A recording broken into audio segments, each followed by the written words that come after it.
Hey guys, back here again with a new review today of the sophomore album Glory Sound Prep from electronic alternative musician Jon Bellion.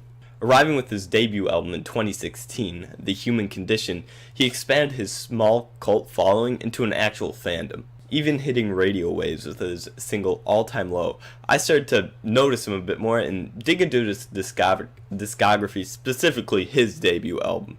And I started to realize that I was a big fan of his Disney instrumentals fused with commercial voice. Although I was a few months late, it was still one of my favorite albums of the year, and I was immediately prepared for the next one. And after about 2 years, he announced the album along with releasing 3 singles 1 week after each other up until the release of the album Conversations with My Wife, JT, otherwise known as John Travolta, and Super Stupid Deep. The album opens up with the 3 singles being 3 of the first 4 tracks on the entire thing.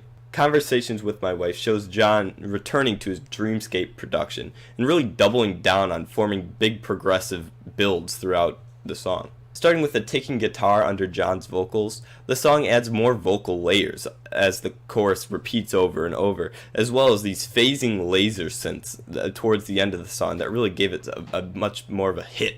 And this is really common throughout the entire album too, with a lot of the songs having this kind of start where it's kind of stripped back a little bit, and then noises are just replaced or added over other noises that kind of make it more exciting and give it that kind of Disney feel that he has in the past. On JT, John does this perfectly too, starting with a really bumpy drum beat, eventually replacing with more electronic synths and noises that replace them but keep the energy and add even more depth.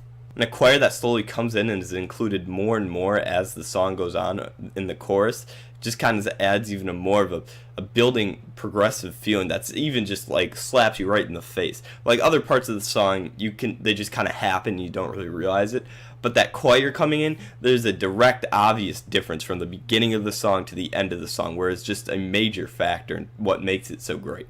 And not all songs are these progressive builds either, with another kind of song that kind of is there hand in hand with them, and more of a rap feeling to it. It isn't all the way rap, but it kind of has just a more basic beat and matched with John kind of rap singing with some features here and there. Let's begin featuring Common Bellion collaborators Travis Mendez and B.Keyz, not the band.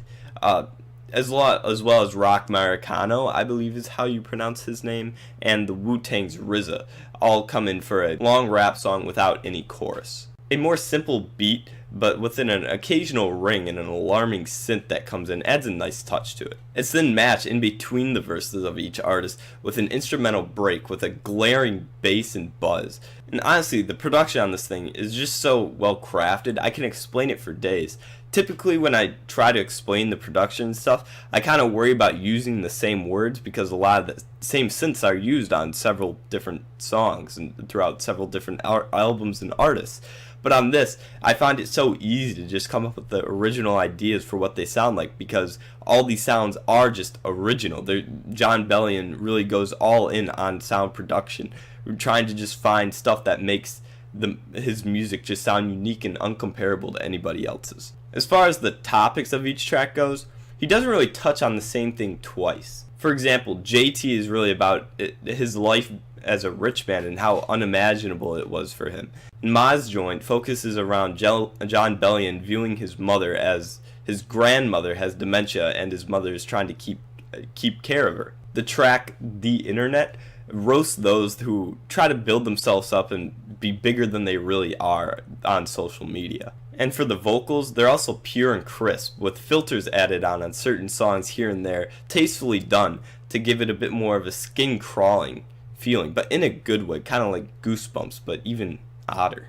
And while all the tracks are fun and re-listenable, and I do enjoy every single song on the album, I do find it is kind of oddly put together. And it does work better, honestly, just listening from track 1 down to track 10, all just in a row, than the singles alone, as I feel many other albums, it's the opposite, where I do enjoy just listening to some singles alone sometimes, but this is really just a whole experience where I just want to listen to the album right through all the way rather than just songs on their own.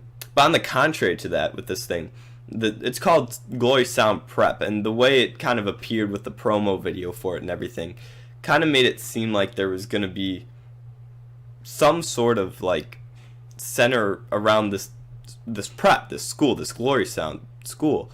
And well, it just really seems to focus on Jon's personal thoughts. It doesn't really seem to go to that school at all. And while the sounds are really glorious and all that, it just doesn't really find itself being a theme of the album. Jon hones in on his production even further, just truly maxing out on every single aspect of it, as well as interesting vocals and topics to give this thing a fresh new look at each listen through. With not much really to discount on this thing other than the theme that just kind of doesn't appear at all, it does pull up with a lot of great material. So in the end, I'm going to give this album a 9. So let me know what you guys thought of the album, what you thought of the review here, what I should review next, and make sure you like, comment, and subscribe. And go follow my Twitter and SoundCloud in the description below while you're at it. So I'll talk to you guys next time. See ya. Bye.